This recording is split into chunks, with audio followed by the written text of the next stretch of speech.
Hey guys, if you are somebody who wants to keep your kid entertained and intellectually stimulated this summer, this is a STEAM book for second grade level.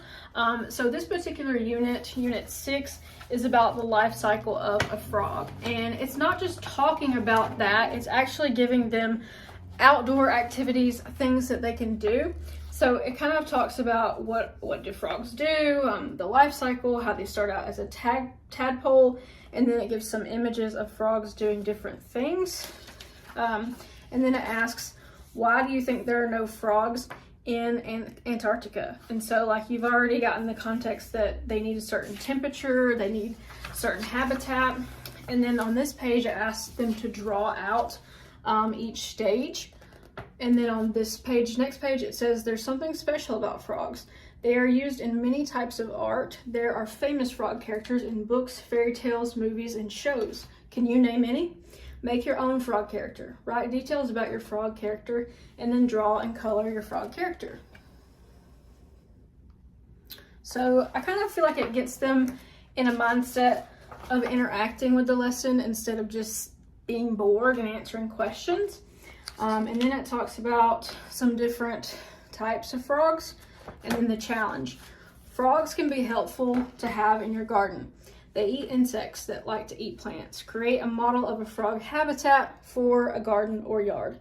And then it gives the criteria to be successful. Your frog habitat must support all stages of a frog's life cycle and provide at least 2 places for the frog to hide.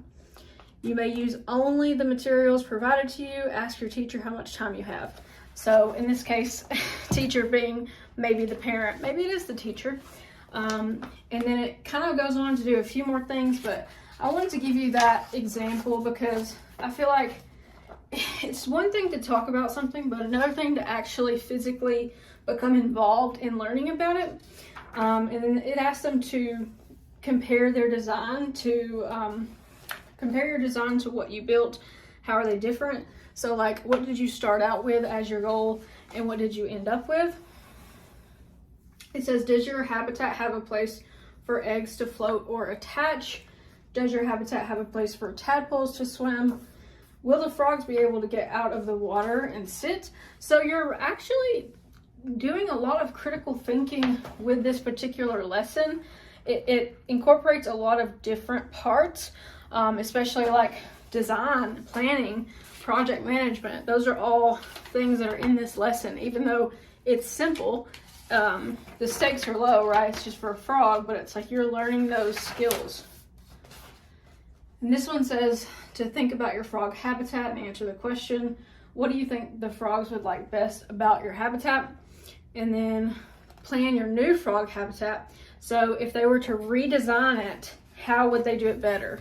So I feel like this portion is so good because it lets them know that they don't have to do it perfect the first time. You can always come back to something and redo it, and you can always do a better job in the future. So that's my take on how this book kind of is laid out. The lessons are a lot more, I would say, comprehensive than some of the questions like that we were asked in school were just so not helpful, and this actually seems like it's going to get them to use their brain in a way that is impactful. So big shout out to the brand for sending this over to me to show you guys.